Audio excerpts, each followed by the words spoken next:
welcome to my channel. In case you're new here, my name is Lorena and I love to share my recipes with you. And if you've been here before, then hello again. Today we're going to do something that has taken me tons of tries to perfect, but today I'm so proud to show you my apple pie recipe. I tried it tons of times and I keep having the same mistake, that it was really soggy on the inside and the dough wasn't crispy, so it took me about 4 tries to have it perfect, and this is the end result. I really hope you liked it. As always, if you want to see the full recipe, then all you need to do is click on the link in the description box below and that will take you to the blog where you'll find lots more recipes. Also remember that if you like this video, you can always put thumbs up to it and subscribe to my channel if you haven't done it already. I'm now going to make this apple pie, so if you want to see how it's done, then keep on watching this video.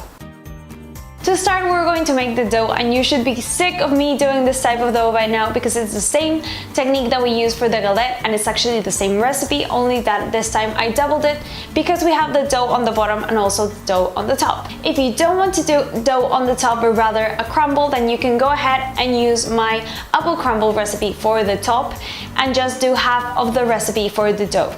So we're going to do a sanding technique. I have here flour, sugar, salt, and also butter that is cold and cut in cubes. And I'm just going to pinch it between my fingers until we have a nice even texture that looks like wet sand. You can also do this in a food processor if you have one.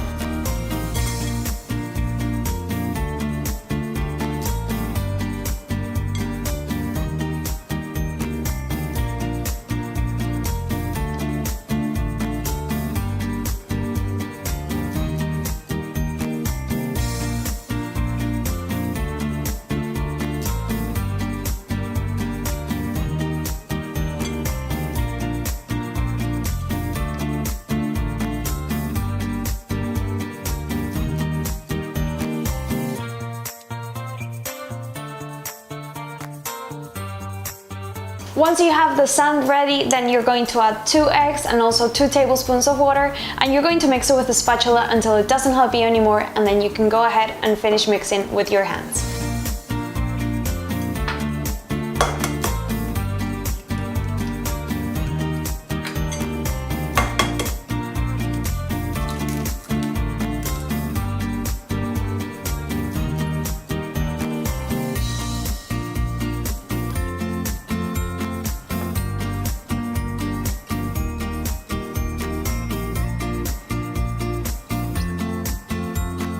Don't knead it too much or it's going to go tough and then it's going to be really hard for you to stretch it out afterwards.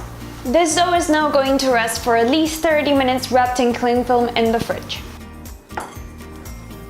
So while our dough is resting, we're going to go on to our apples. I'm going to peel and core the apples and then cut it in slices, but don't make them too thin or else you won't be able to feel them when you bite into the pie. We're going to mix the slices with the cinnamon, the sugar, and also the lime juice, and we're going to let them soak on a colander so that they let go of all their juices that we're then going to cook. So you want them to rest in the sugar mix for about 30 minutes. Don't throw away the skin and the core of the apples because you can make a delicious apple tea with them.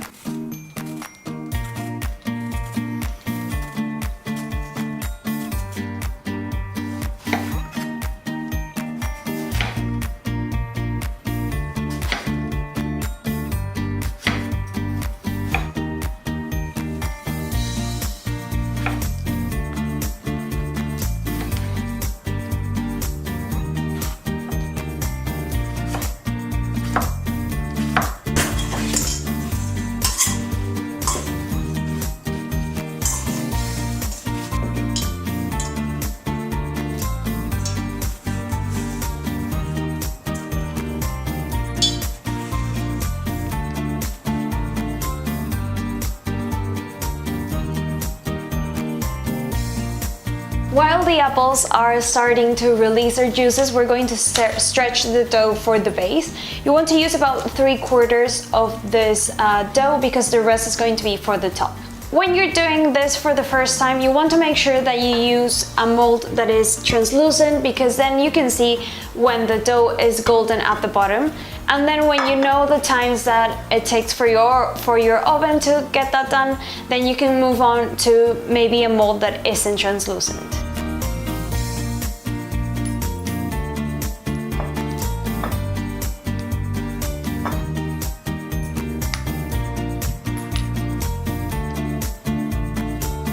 Once you've stretched it out enough, you want to lift it using the rolling pin and put it inside the mold.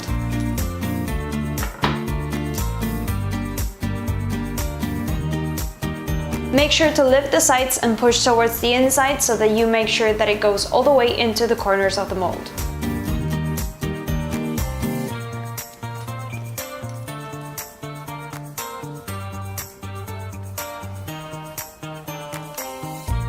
Now I'm going to freeze this for about 15 minutes at least, and what that's going to do is help us so that the dough doesn't get soggy before it gets a chance to cook. This is not a must step, but it's definitely going to help you for a perfect result.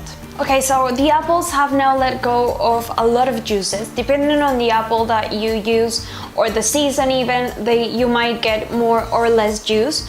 But it's really important that we cook it first with the corn flour, just so that then we don't get any juicy surprises inside our mold. So I have here salt and corn flour as well as some butter that will give it a really nice shine on the inside. And we're going to add all the juices that are in here as well. And we want to cook it until it comes to a boil, and that means that the corn flour has completely cooked and therefore it's the maximum amount of thickness that it's going to reach.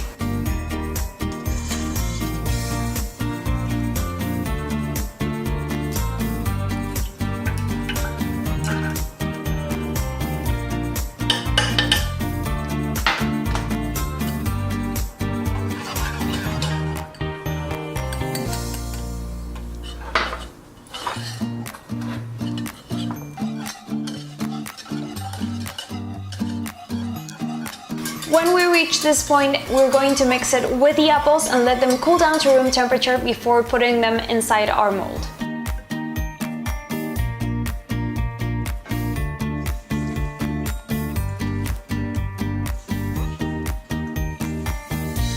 Now that the apples have cooled to room temperature, I'm going to fill the pie that is already frozen, and then I'm going to stretch the top as well. You want to make the top a bit thinner than the base, just because you don't want to have a full bite of dough when you bite into this apple pie.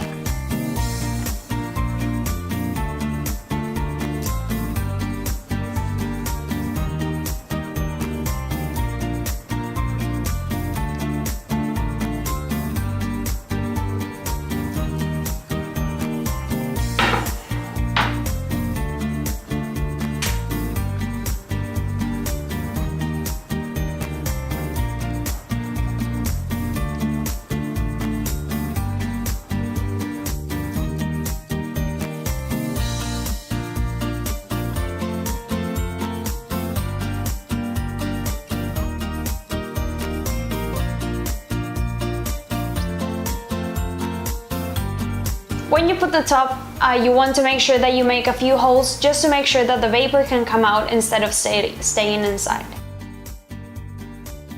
To have a perfect golden top, we're going to paint it with an egg that I've beaten with a bit of water, and we're also going to sprinkle some sugar on top.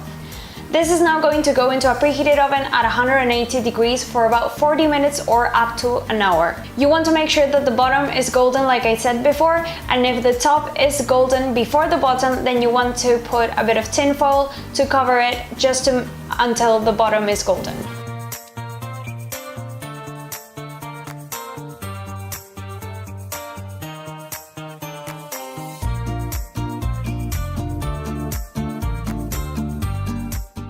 The audio for the ending didn't work out, so I'll just say my goodbye over here. I really hope you liked my apple pie recipe.